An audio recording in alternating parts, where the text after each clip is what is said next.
Today, I'm ready to share some important insights with you. I've been gearing up for this session to walk you through the steps of using rental box trucks to operate with your own authority on platforms like Amazon Relay and other brokers. This is especially useful if you're starting with a rented box truck.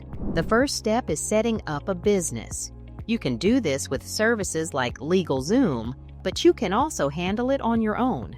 Following that, you need to obtain an employer identification number from the IRS. You can do this quickly on their website. Next, open a business bank account. Whether you choose a credit union for a personal touch or a large bank for advanced tech features, pick what's best for you. If you already have a bank that offers commercial services, that might be your best bet. Now, let's talk about bookkeeping. QuickBooks is a great tool for keeping your finances in order, especially when it comes to taxes. I've got a link for a discount on this service, so be sure to check that out. As for communication, use separate email accounts, one for essential communication and another for marketing and FMCSA Authority application-related messages. The same goes for phone numbers. Consider setting up a second line for less important calls. After registering your business and getting your EIN, you should apply for your motor carrier authority. This application process is crucial, and it's important not to make errors, as it could delay your operations. Once you have your DOT and MC numbers, you need to complete the BOC3 and UCR registrations.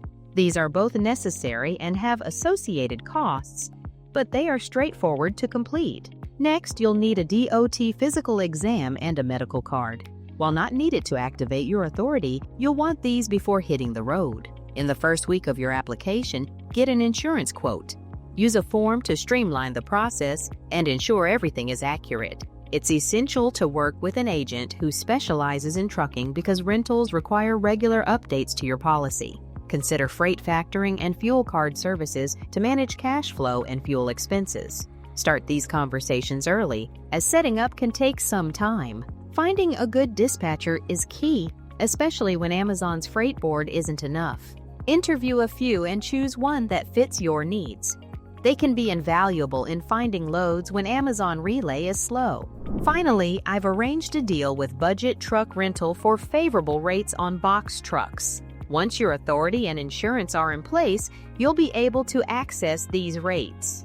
In the meantime, a call from FMCSA will confirm your application details. Just ensure everything matches what you've submitted. With all these steps in place, you're well on your way. As soon as your authority is active, you can apply to Amazon Relay and start moving forward. Keep an eye on the timeline, stay organized, and you'll be set to succeed. Once your insurance is sorted, it's time to start reaching out to brokers. Begin filling out carrier applications. I've got some handy links that direct you to the right sites to input your carrier packet details. Get this done early so you're ready to go when the time comes to hit the road. Make sure you have your dispatcher lined up and brokers ready to work with you. When you fill out these applications, many brokers use systems like RMIS, which will automatically notify your insurance agent. They'll send over the necessary certificates as soon as your coverage is in place. It's crucial to handle this swiftly. Next, it's a good idea to prepare a binder for DOT compliance. I'll be sharing a video that outlines everything you need to include. It's important to keep this binder sturdy, especially if you're switching trucks frequently. I've put together some links for a durable binder and sheet protectors to keep your documents safe. If you're renting trucks for less than 30 days, there's no need to display your DOT and MC numbers along with your business name on the truck doors. However, if you want to, I've arranged a discount on door magnets. These are cost-effective and can save you some money. Another tool to consider is a dash cam. It might seem excessive, but it can be a lifesaver. I've heard from drivers who avoided being wrongly blamed for accidents thanks to dash cam footage.